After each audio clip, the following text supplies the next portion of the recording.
Innal hamdalillah nahmaduhu wa nasta'inuhu wa nastaghfiruh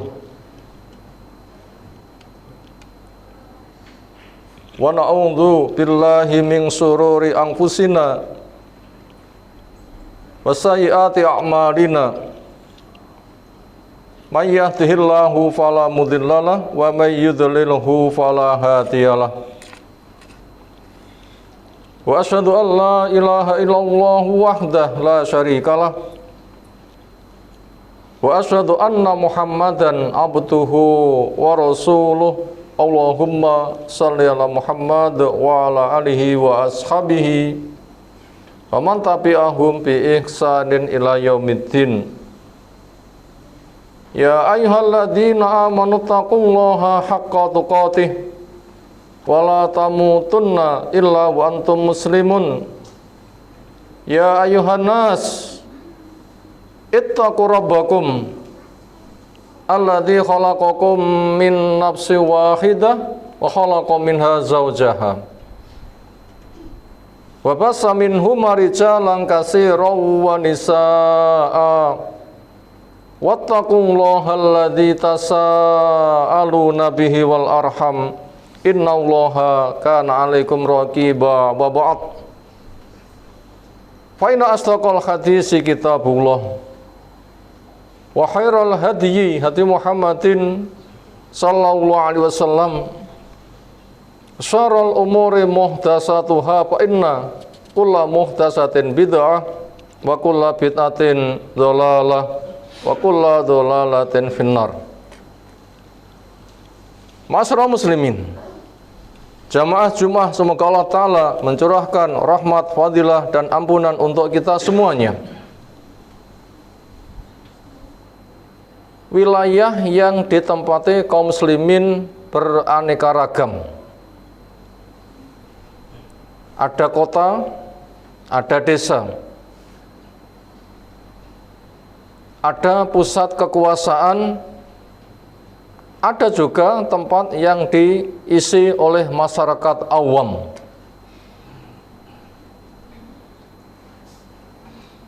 Bahasa di atas bukan semata kita tahu atau mengalami, tapi itu merupakan satu bahasa yang juga diangkat di dalam Al-Quran. Sebagaimana pada surah Yusuf yang ke-109, yang disitu Allah menyebutkan, wa ma arsalna min qablika illa rijalan nuhi ilaihim min ahlil qura.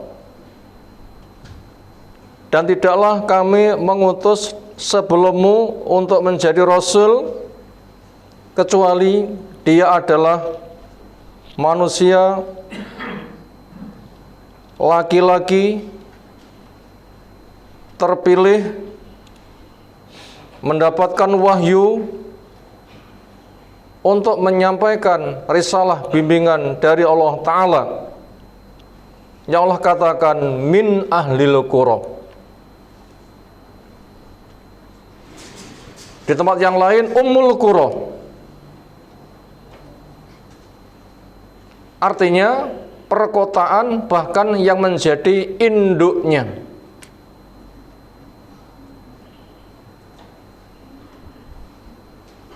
Itu salah satu sisi menggunakan bahasa begitu. Nabi Rasul diangkat dari daerah yang semisal itu. Sisi lain, ketika Nabi SAW bersama para sahabat di masjid, ada orang Arab Badui, orang Arab dari pelosok, bukan dari perkotaan, yang kehidupan mereka ngalam, bersatu dengan alam, entah untuk ngurusi hutan, ladang bercocok tanam, atau dengan hewan-hewan gembalaan, sehingga membawa kepada perilakunya sebagaimana alam. Semisal onta, sapi, kambing, itu ketika buang hajat di mana? Di situ terasa, di situ dibuang, nggak mikir tempatnya di mana. Maka si Badui tadi lewat di masjid, terasa, ya sudah. Di situ dia buang hajatnya. Baca di atas memberi petunjuk kepada kita.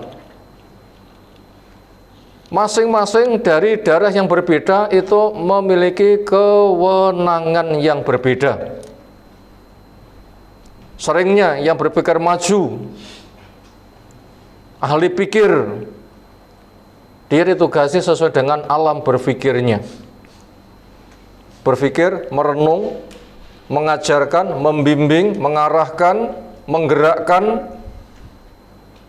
Senada dengan itu, adapun yang berada di pelosok, ya sebagai pemakmur alam. Bagaimana dia hidup menyatu dengan alam yang ia pikir, semisal itu, sampai kepada kebutuhan buang hajat, nggak banyak kepikir. Sebagaimana secara umum hewan juga tidak mikir, kayaknya ndak ada sapi membuat WC dan sebagainya. Dari daerah yang berbeda, semuanya mengharapkan harapan yang sama. Apa? Kehidupannya aman, tenang, tentram, tercukupi, dan bahagia. Yang berpikiran maju, itu tujuannya. Yang awam pun juga demikian adanya.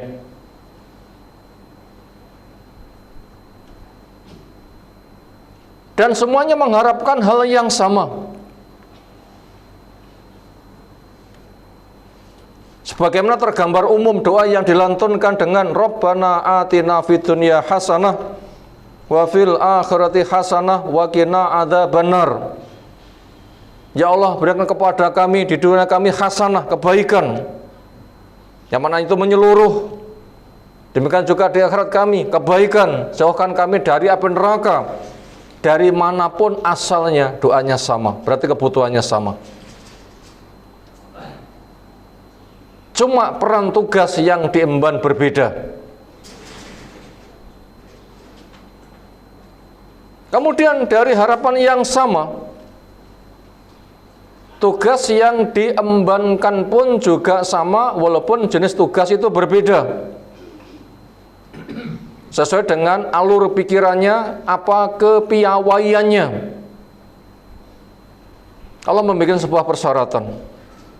Walau anna ahlal qura amanu wattaqau la fatahna alaihim barakatim minas sama'i wal ardh. Andaikan penduduk suatu negeri mereka beriman, mereka bertakwa, akan dibuka berkah Allah yang ngucur dari langit atau yang juga nyumber dari bumi.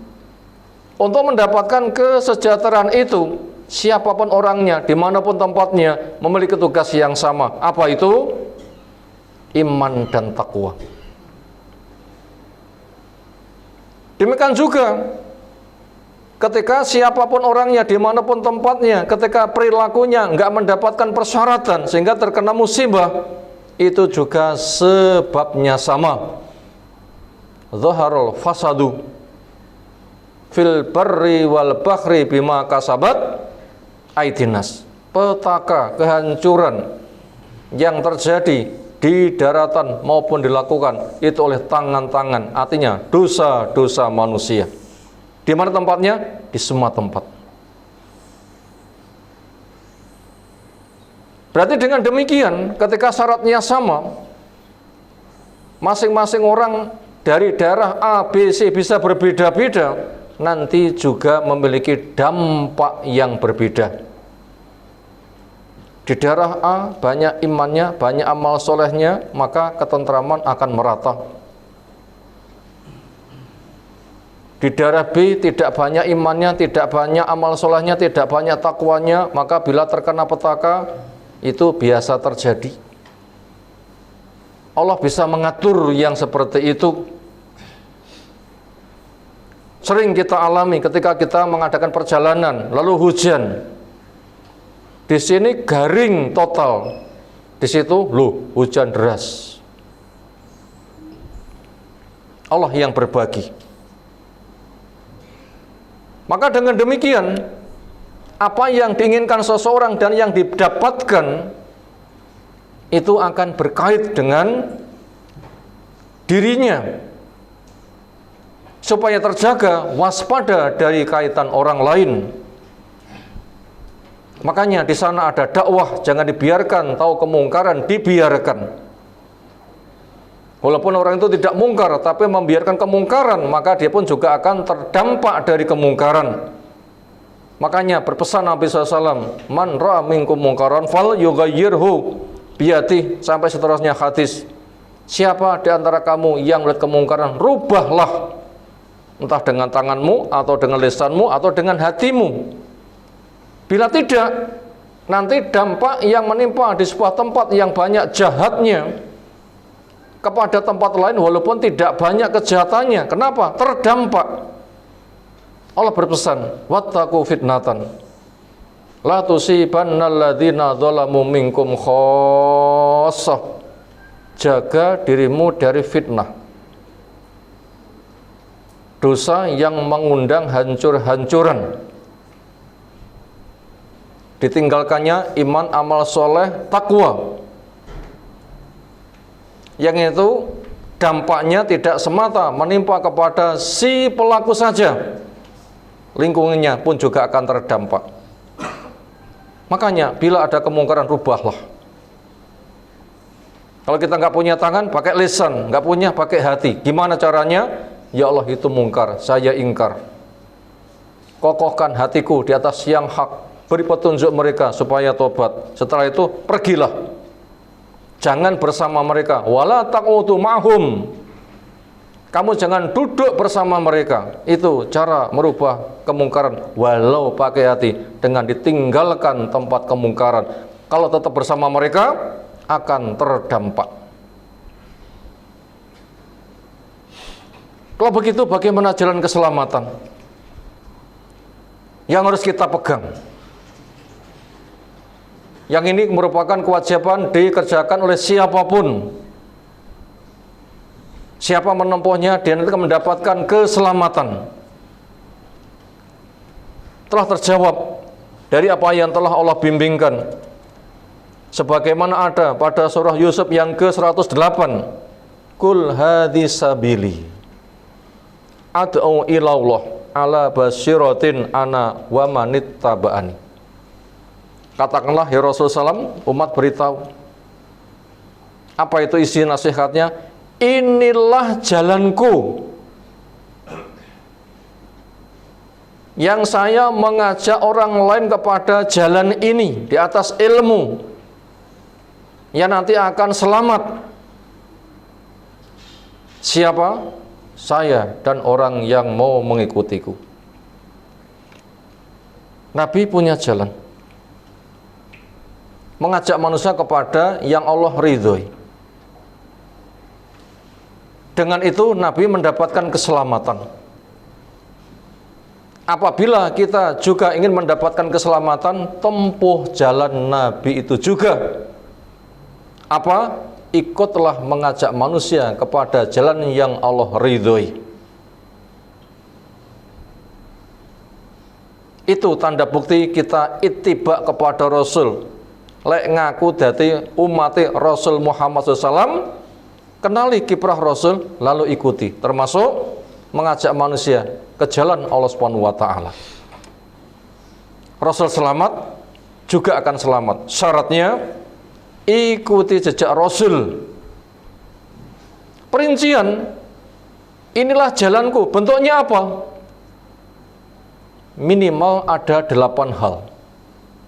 Pertama, Rasul selalu menggali ilmu seolah tidak ada waktu tanpa digali ilmunya. Jangan sampai ilmu pisah dari diri kita.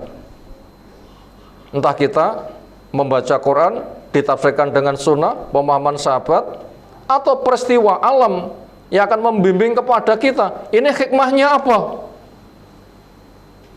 Berdiri, duduk, berbaring, sampai bangun tidur sudah ke sana, memandang ke langit. Apa hikmah ini semuanya? Yang kedua, amalkan apa yang telah Allah bimbingkan. Ilmu, dikatakan ilmu itu apabila ada wujudnya amal. Itu yang kedua. Yang ketiga, kokohkan hati dengan ketauhidan. Sedetik pun nggak boleh hati kosong dari ketauhidan. Allah yang ku sembah, cara Allah yang ku pakai, rahmat Allah yang ku harapkan. Jangan sampai kepada yang lain. Orang mati, kuburan, dan macam-macam, jimat-jimat. Yang ketiga, makmurkan masjid. Amal soleh paling tinggi dia adalah sholat, kunci hisab. Ada khayal sholat, pasanglah telinga, pasanglah niat, gerakkan badan melangkah. Imam bertakbir, kita bertakbir, warka'u ma'ar raki'in. Rukuklah bersama yang rukuk. Ini jalan Rasul yang keempat. Lalu yang kelima, kita bergaul hiasi dengan akhlak mulia. Wa khalqin nasa bi khuluqin hasan. Pergauli manusia dengan perangai yang bagus. Kita berpikir, apa yang bisa saya sumbangsihkan kepada orang lain? Minimal senyum, salam, sapa, mendoakan. Walaupun modal kita punyanya hanya bibir, sudah cukup memberikan saham yang sangat bagus. Apalagi kita punya lebih daripada itu, karena kita dibimbing dengan akhlak, menginginkan kebaikan buat orang lain, memberi jasa sebaik-baik manusia yang paling memberikan manfaat kepada orang lain. Lalu yang kelima, bekali hidup dengan rezeki yang halal. Karena semua hal tidak bakal diterima, gak dapat berkah apabila makanannya haram, minumannya haram, pakaiannya haram, bekal hidupnya haram, dan banyak kemungkaran. Lahan kerja menghasilkan harta yang haram-haram. Itu bagian yang keenam. Karena harta itu merupakan bensin. Mesin gak ada bensinnya gimana? Haram itu bukan menyuburkan, tapi malah menghancurkan. Yang ketujuh, selalulah mengajak manusia kepada jalan Allah. Tahu kebaikan, dukunglah. Bersahamlah di dalam kebaikan. Misalnya ada adzan, ajak orang, mari ada adzan, monggo. Kita mempelopori, orang lain mau, alhamdulillah. Bila tidak mau, kita sudah berangkat. Itu dakwah kecil-kecilan, dan siapapun bisa. Itu jalan Rasul. Terakhir yang kedelapan, jaga ketakwaan, jaga kesabaran, dan jaga Islam kita sampai mati. Dan kita tidak tahu kapan nyawa dicabut, maka siagalah. Jangan berpanjang angan mengikuti hawa nafsu. Pesan Ali, penyakit yang paling bahaya apa? Panjang angan mengikuti hawa nafsu. Padahal mati lebih dekat daripada tali sandal kita. 8 hal itu perincian yang mudah dipahami. Siapa yang memegang, itulah jalan Nabi. Bila kita mengikuti, akan selamat bersama Nabi. Semoga kita mendengar, kita memahami, kita bisa mewujudkan, kita istiqomah, sehingga kelak kita dapat berkah dan sebagai penduduk surga Allah Subhanahu wa ta'ala. Barwalakum bilayatil hakim. Aku qouli hadza astaghfirullah wa astaghfiruh, innallaha wal ghafurur rahim.